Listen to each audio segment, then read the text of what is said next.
So sarees can be a piece of clothing, it can be a legacy, it can be a lot more. You both are in this business of saree. What does this piece of garment mean to you, like personally, professionally? Means deep question. Yeah, means home. Because whenever we used to come back home from school or wherever, just the first hug of Ma, when we just feels like every tiredness and everything is like we just left it outside the home and then we have come back to this embrace, which is home, So for us, sarees always meant home and something very warm and comforting and something that you come back to with there's a lot of love, there's a lot of no inhibition. Picking up a saree, and wearing it. It's so lovely. I feel like the experience of being able to wear somebody else's clothes like that, it's something else. So the non-judgmental attire. Yeah, we always call it as a non-judgmental attire because anyone can just drape it, no matter what shape, size, height, anything. It doesn't judge you at all. So that's been saree for us, and we just feel like it's like a cape. That this archel is like a cape when you just hug and you just wrap it and you're safe, right? And then that's beautiful. And when you just like think, you can wipe it, you can wipe your hands. It's just that you don't do this with any other attire. Yeah. It's multi-purpose. Multi-purpose. And also there's a lot of science behind it. How your navel should always be, it should have the air pass through and all of that. And so much scientifically made. And it just makes you so sensuous and beautiful.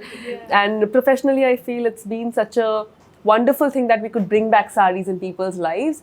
So we are just glad that everyone, youngsters, Gen Zs, everyone's embracing sarees as another attire which should be there in the cupboard. So it's a brilliant feeling. Most of the times, especially young people associate modern with Western. How do you look at this idea, which is, so much inherited in our lives? I think people just looked up to sarees as like a mother, an aunt or grandmother wearing it, right? And then you thought that, to show that I'm different or I'm just, owning up something, maybe freedom, that I have to bend towards something else. Now that has changed, that your attire doesn't have to change for your, to show change. And also that bringing it back, people are doing it along with us. It's not that it's not just us. Now it's like a movement, There's so many brands that are coming who are doing sarees, and also sarees are becoming cooler and something like a main character, heroine draping it now, showing it that I'm going to the office and wearing a saree, and no more showing I'm an abla nari crying somewhere and I'm wearing a saree. True. So that's what is changing, and also the whole narrative needs to change.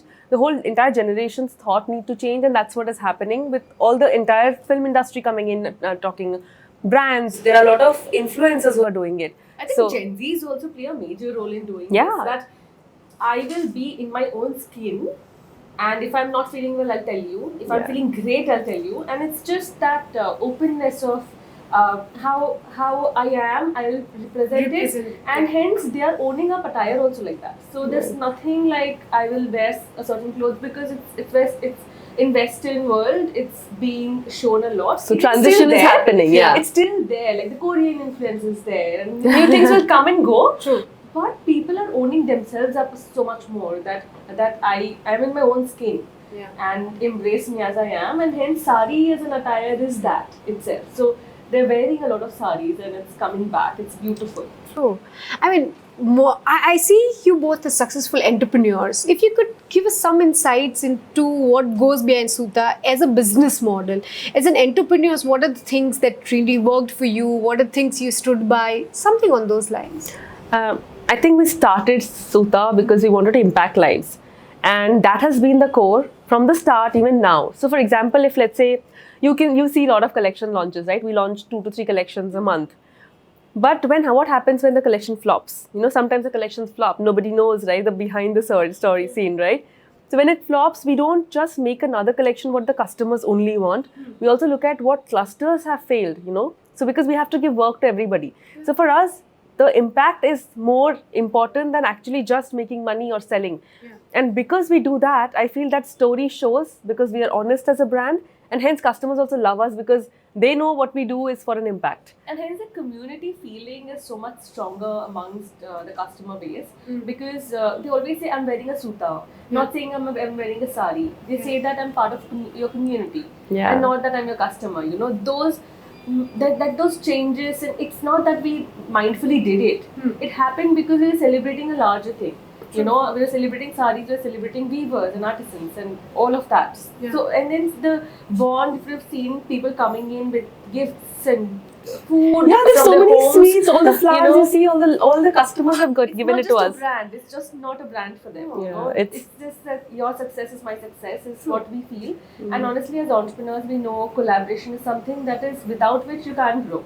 Amongst different entrepreneurs, we met so many entrepreneurs from Ahmedabad today that we felt special, and we've known each other in some way. We've partnered long back. You know, and for the first time we are seeing the face behind the brands, and we connected so beautifully that we want to do something together. That you grow, we grow all together. You know. And also one more aspect which I would want to touch is the team which we have built. It's a beautiful team of almost 290 people of us, right?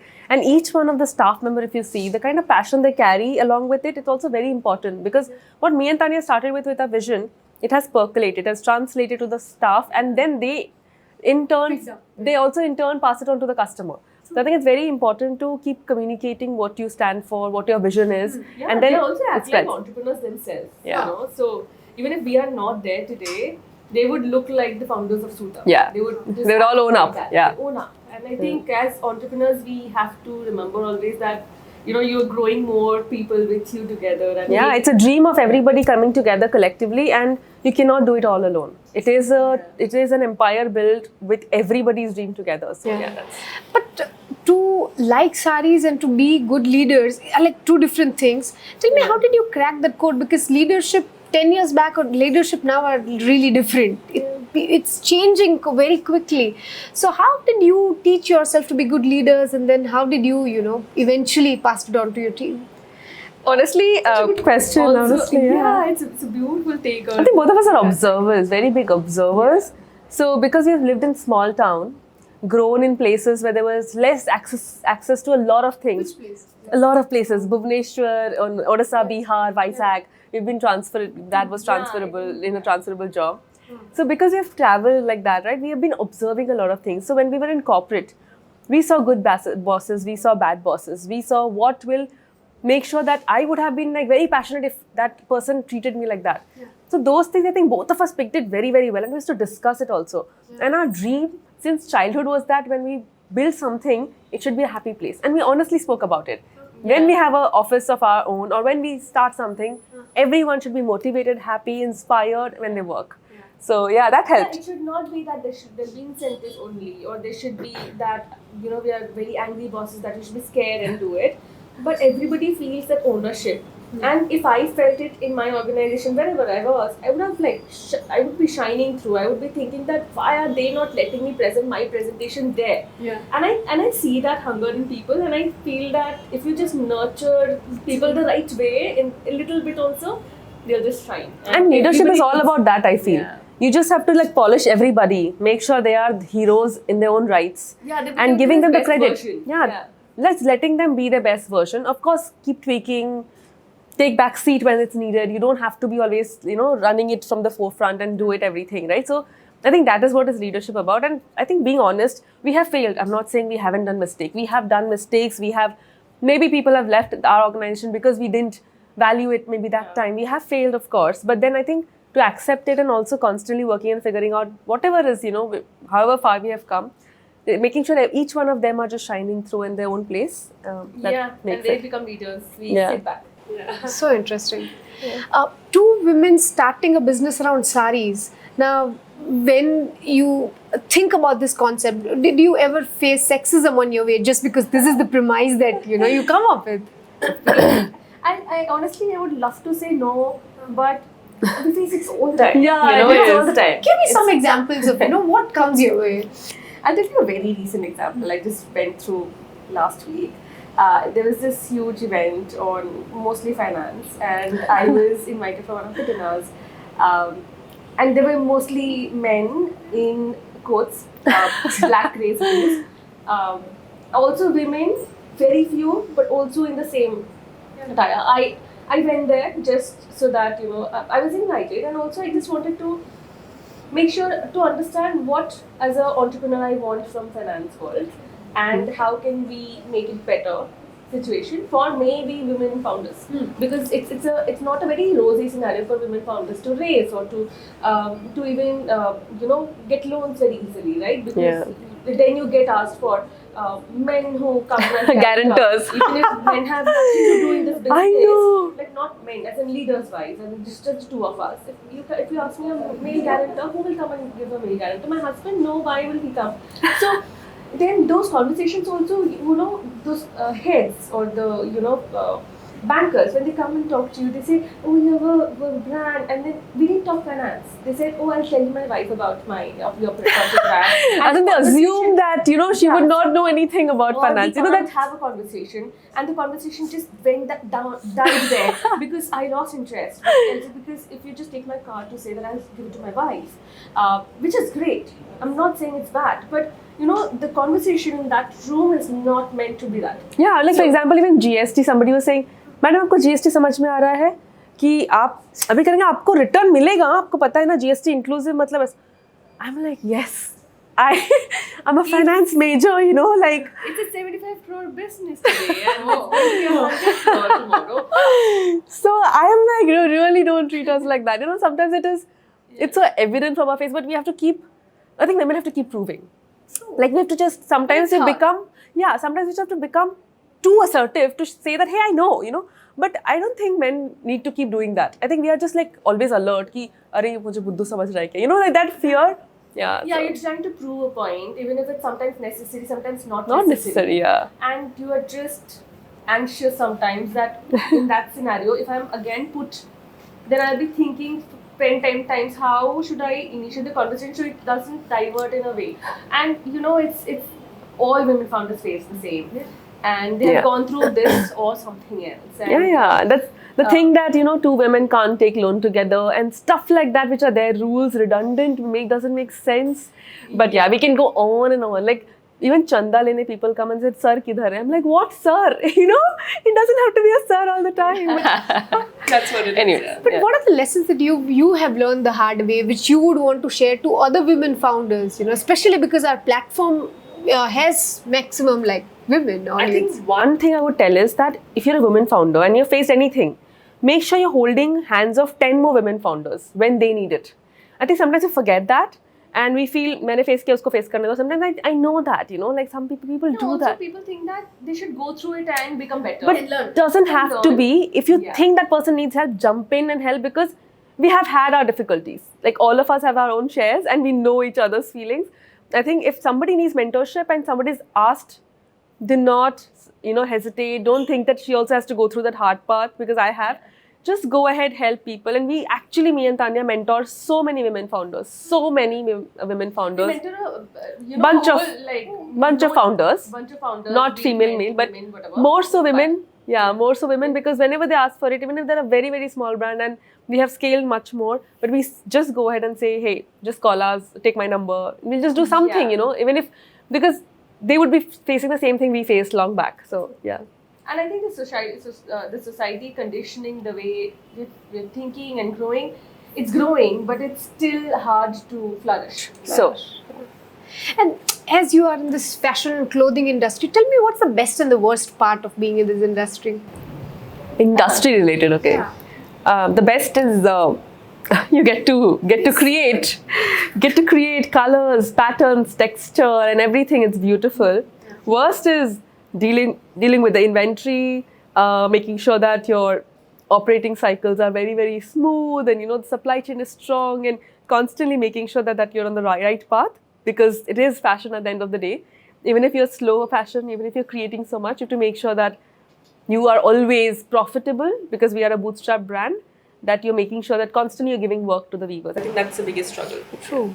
But are you constantly also fighting the fast fashion? Because and you have to become fast. Honestly, I'm saying that as a mindful brand, we are becoming fast, because that's the ask of the generation today, Yeah. and everybody, that if you deliver within a day, Yeah. then the orders are faster, and everybody, the whole world is moving towards quick commerce. Yeah. And if we don't, if I say that, oh, it's Made not to order, necessary, and you know. Sustainable. doesn't work. It doesn't. Honestly, the world is moving towards a certain direction, and you have to run towards that direction. Otherwise you'll get beaten up. Yeah. And So do it mindfully, but yeah. be aware. I feel that's something. Yeah. So we sit on a lot of inventory, because then you can deliver as soon as the order comes in. We don't have make to order much. Very, very small, like a 1% inventory is make to order. But otherwise we Sit on so much inventory. Yeah, sit that's on difficult. that. Yeah. That's because that's how the world wants you to be. Like the Instamart, the Borzo, and we fast food. We're just making it happen, and But it's difficult and it's fun as well, because you have to navigate all of this. Yeah. We've learned a lot of lessons. We are learning, learning a lot of lessons every day almost while growing up. That this is wrong, we have done this wrong, let's fix that, let's and tweak we that. always believe in never say no. Because today it might just look very alien to me and think that, oh, I don't think we should ever do that. But Tomorrow that must be like, should be like the hygiene. You have to do that. True. Yeah. True. I think your USP of Sutaa is the quirky designs that you come up with. If you would want to pick up any design or take us through the journey or the process of, creating something that would be really beautiful for the audience. I'll talk about that. 3D flap. No, I will talk about that collection, which was Kantha Stitch. An intern had joined us and she wanted to do our story on sarees. So there was this, our childhood, our kids, our childhood, the whole journey, our love for gardening. So it's all hand done with Kantha Stitch. Look, so everything is in the archel and on the borders, okay? She joined and the collection launched after 2 years. So she was there when the launch happened, but 2 years to make sure the inventory is ready and we could launch it. And it was like, it was about sisterhood, it was about childhood, it was about us, to fully our journey. Beautiful sarees, but that's the time that it takes sometimes to launch a collection and something that's so, so dear to us. And we create like great things and we get like, for example, so many 3D roses we put on the saree. We've not heard of 3D flowers on the sarees and cutouts of flowers. And these are all the red flowers and black saree? Yeah. I've seen oh, the you've video. seen that. So And also those things are created because the organza was left over. Oh. And then we thought we have to upcycle it because they are small pieces. What do you do with it? And a lot of ideas come from upcycling and not wasting things. I think one of the quirky ones is one of our bestsellers, which is the Meow Sari, which is the cats on it. So the head designer, the creative director now in the company. then she was like, she just joined then. And we said we'll make a animal sari, the cats and dogs, their favorites, right? And let's make a cat sari. And she was sketching them. And she Make made cute fluffy cats, fluffy cats. ones, that those doll face cats. Correct. And then she came and I'm like, make the roadside cats, the ones that are scary, like the ones And with they're the... always there, Yeah. but you see them more. And not those fluffy, beautifully brushed hair. Cats. So I'll You show don't you see that them. sari, which is here, it's called Meow. And it has that ugly, local, like human, like it's really like how human emotions are. It's like, yes, It karke can be cats. just like wild. The way, when you wake up, you can't be like smiling, and the cats just represent that. Justify, yeah. And honestly, we both of us are always believers of imperfections, and we think that we are just imperfect. We can't be always combed hair perfect. And we should celebrate those imperfections. We really believed, and hence the Sutaa community was born, by the way. You know how we made it? Initially when we started, there was nothing called community. There was nothing, no concept and nothing. Why we started is because we were the ones who once upon a time were bullied in the schools because we always knew girls. So kya pehna hai, and make people make fun of us and all of that, right? So so when we felt that we were made to feel so alien, I felt if somebody is wearing a sari and posting something, even if the photo is not the best or even if they're not draped it perfect, we will celebrate it and talk about that. And hence the Sutaa Queen were born. So we said that you are your own queen. We make the tiara, wear it yourself, and you are the queen. And we coined the term Sutaa Queen. And hence it became like celebrating yourself. Whatever it is, we are celebrating you. And people will say, "Arey, kya photo laga diya?" And I'm like, no. Trolls were trolled. Actually, we sat and trolled the trolls, whoever trolled any customers. I'm like, do not troll, she's a queen. Friends and people who are in social media, they always said that you should always hide those posts, not entertain them. As a brand, you should not do all of that. I said, no, we have a voice. We'll Just voice it out. So nice. This really reminds me that women have a lot of pressure to just look beautiful all the time. All the you know? time, I know. Well, how do you deal with that? In the sense, like you just be yourself, but do you feel the pressure even as founders? I don't know, because Because especially you, I mean, you've been posting your pictures and videos and everything and just being so natural. Because look at us, we wear shoes and Tanya is wearing boots. Yeah, it's just always comfortable. And it doesn't match. People say golden sari and they're so poised and like shoes niche. I'm like, that's me. I want comfort. This is like, I do not want to, I'm not wearing it to impress you. If we can influence a bunch of youngsters, especially because you influence them very fast, and if they're following you, and you are becoming something that you also don't believe yourself, and you're just showing a very beautiful picture to them and making them aspire to be that, it's wrong. If I can be the most real version of me and be just honest about what I want to do, it'll be great. We show the bads and goods of our life. We don't shy away from just not talking about the regular stuff. There have been times when we've actually come on Instagram lives and apologized people when we've done something wrong. We've cried on Instagram saying, hey, like we were being trolled and bashed. We put out wrong information, but forgive us, we are humans at the end of the day. We've done all of that. So I think just putting out this perfect image is not the right thing to do. And hence I feel people when they come and talk to me about my hair, it's so funny because today I forgot, for Ahmedabad I forgot my toiletry bag, okay? I don't have it. I don't have my curl cream. And it's become like, I woke up and my hair was standing and they said, Tanya, you have anything? She's like, no, I didn't carry. And I came just like that. And everyone's praising my hair, but I'm like, this is my most, like, as in the ugliest and the most natural form of this. And this is it. I don't have a cream to fix it. I just came like that. And hence I'm saying, we honestly, both of us don't take pressure. That's what I'm saying. As long as we both are happy with what we're doing, I mean, how does it matter? I think people, in fact, somebody just yesterday told us that, a salon girl, she came in, I said, this salon mustache, I've been traveling like that. She said, suno, तुम just smile करो, बात करो, वही दिखने आते हैं लोग, तो मुझे नहीं भी बुलाते तो चलता. So sweet, she herself saying that you don't need waxing, you don't need threading, you just, it's so nice. I think it also helps because both of us are together, right? I think both of us are like pushing each other all the time. Like, hey, you go, I'm there, like I'm cheering for you. I think all girls generally, I feel, should just do that. I think that this unnecessary pressurizing of like you should have the perfect hair, perfect skin.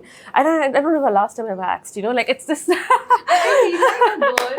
Backing a girl up is even more powerful than a battalion of even men being behind me, because honestly, a girl understands a girl the most beautifully and in the rawest way. So I think even if we have like really a father, husband, or in-law supporting us, men, but I think just a woman coming and saying a business owner probably saying that, I've been following you since a long time and I'm so proud of where you've reached. Yeah, it means so much. Yeah. Tell me how easy or how difficult it is to be original when there is so much competition, when there are hundreds of other sari brands in the market, when people are there just copying your designs. It's easiest to stay true. I think it's the easiest. It's the least pressure because अब तो क्या ही बोल देगा ना, मैं तो यही हूँ, अब तो there's no way. So you can't be me, I can't be you for sure. I'm not trying also because it's hard. You can get inspired and be admiring someone or a brand. But I feel that now that you have seen my true self, that you see the other side also, it's really the same. I don't have to fake, and faking is much more effort. इतना मेहनत कर लोगे यार, मैं उसकी तरह दिख ही नहीं सकती या फिर कर ही नहीं सकती. उनका business model is different, the strategy is different. I can be me. Galat sahi, I can be. You can learn, fix your own thing. To be yourself. Easiest. I think we just chose the easiest path. Yeah, we did. I think so easy. What are the breakthroughs you see in this industry? In maybe you consider clothing or in the sari? What's the future that you see? ऐसा कुछ लग रहा है कि इसमें कुछ और changes आएगा? बहुत होगा. But जैसे कि क्या? Like clothing, like men starting to wear saris. I think that should come I already back. see it in interviews, like the dhotis. You can wear it. From a dhoti or putting in like a dupatta on top on like a t-shirt, and maybe it becoming like a corporate go-to thing because it's so comfy, right? Because you can change the silhouette. People forget that jeans will always look like a jeans. Like a stitch pant will always look like a stitch pant, but a sari can look like anything you want to. So I think that will come in. And people will be not anymore scared to experiment. I think even now it is only with some people who experiment, but I feel that should become like the norm of it. And people should just own up, pair it with different things and exchange, and that should come in. I feel sari should take over the world. I think that's such a good attire, and it's only restricted to India and Indians.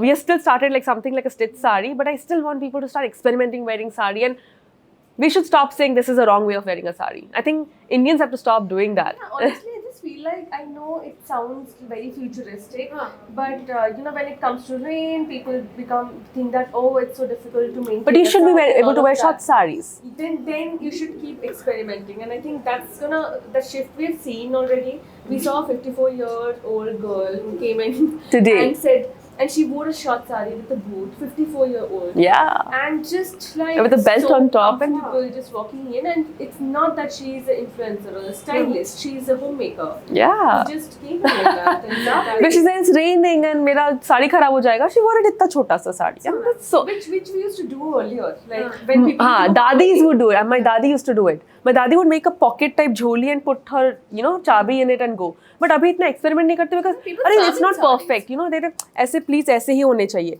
And I want that to end. I think that should end now. It's high time it should end. Yeah. You have come a long way. Tell me, what are your dreams now? ऐसा कुछ है कि नहीं, या इतने करोड़ पहुंचना है, या फिर इतने स्टोर्स होने चाहिए, या इतना So that's not inventory? the dream. That's something that the annual operating plan has, right? That we make those plans, but that's not the dream. Yeah. The dream still is to, make more people wear sarees. I know it just sounds very small. We started like that, but it's still like I want more and more people to just embrace sarees in their regular day lives. Yeah, If you people go to a understand pub or even- a party, yeah. you see more people just enjoying and dancing in a saree. If that day comes where you just see more people, and Yeah. also that the weavers and artisan family just grows. Yeah, like Multiple kids times. coming back and joining the father, when weaving community, it's the best thing to see. So these kind of things should happen, that people are really respecting art and craft, like bandhani and, chicken curry, and these should become a regular day-to-day term. I feel that should happen. It's so rich in these. That Yeah. handicrafts. Yeah, and me going to Budapest or Europe and saying, oh, crochet, wow, such beautiful tablecloth. No, because Yeah, India has had like I mean, you crazy, should just, yeah. and people should come and should know that these states are so rich and there's so many things to explore, and these have to be celebrated even more. And I think we are going to play a big role in it, and Yeah. we're gonna take it to the whole world, and slowly and celebrate it steadily, much yes. more. Yeah. Which actress do you think looks the best in the sari? Everybody looks so good, Name my someone? God. The recent one is Taapsee Pannu. She wore a sari. The crop top and But she Yeah. wore in the whole film of Hasina Dilruba. She's only wearing Sutaa. So she looks stunning. Yeah, she looks stunning. She looks stunning. But I think it's been like a dream come true because everyone like Vidya Balan to Kankana Sen Sharma to Rani Mukherjee to Prachi Shine. Prachi just came, and tomorrow there's a show. And it's just endless. I think women look the best in a sari is what we honestly feel, not because we have started the brand Sutaa, but honestly we feel you just turn heads. Yeah, you and do. get thousands of compliments when you wear a sari. Sutaa. Sorry. some of the last questions, like give us some tips on how to handle social media, because your social media game is on point. for all entrepreneurs, who are running business maybe through just social media. I think we should take less pressure of being a certain way, that the grid should look like this. That's इतनी pressure. reels upload करनी ही है, इतना Yeah, it greed. should be lesser There are rules. pressure. Some things like Hygiene, like actually उतना frequency में करोगे तो they will, of course, algorithm will boost you. Those things you have to take care of for sure. I'm not saying don't do that, but there's pressure unnecessary that it has to look pretty. मेरा pink किया तो अभी pink करना है, grey करना है तो grey, because maybe nobody cares, like maybe a Gen Z would be okay with even like phone wala video than actually shooting as angle mein and all of that. So I feel that pressure is unnecessary in social media, and also get inspired, but don't get carried away with somebody else's style, because your style will be yours. Like for example, Sutaa style is chaos. Absolute mayhem, chaos on the page. कुछ भी आता है, कुछ भी upload होता है, लिखते हैं किसी दिन आज नाच रहे हैं, आज ये दुख मना रहे हैं, like everything is It's here. very ad hoc, and I think that's this beauty in rawness. And one thing that you cannot escape is honesty. Yeah. People will forget you if you don't have honesty, because then today you're this, tomorrow you're that. Yeah. And this, like, so many things happening on social media, there's nothing strongly coming through, so people forget. And when you're honest, people remember honesty, and Yeah. people connect better. And I think everybody is becoming so much more aware, especially as customers. They're aware. Everyone's seeing becoming these smart. events, right? Yes, Yeah, everyone yes, is smart. yeah. And you cannot treat them like they're foolish people that I can say whatever and get clicks. So yeah, I think honesty is something that will shine in social media constantly. And not trying too hard. I feel just like enjoy social media. It's a tool to enable. connect. Yeah, it's an enabling tool. It's a community tool. So just enjoy, be yourself. I think that's what I would say. Yeah. It was great to have a conversation with you. If there is any parting remarks that you would want to give, please feel free to give. That's our audience. I think one thing is that I will get back the point that let's uplift each other constantly, and if in any way me and Sujata can be a part in your life and can help you in any way, you can reach out to our personal Instagrams. Or if you want mentorship. Yeah, honestly, if in any way we can add value anywhere. I have to add something. I would say that if in case, you feel ever shy or, something that you are wanting to ask or do, you're feeling shy, just remember being foolish is the easiest thing to do. Raise your hand, ask question. Even if you might look fool that time, later on within a minute you are smarter next minute. So just ask questions, stay foolish. I think just staying foolish is the easiest thing and it's the smartest thing to do. So yeah. Thank you so Good much luck. for your time. Thank you so much. Thank you.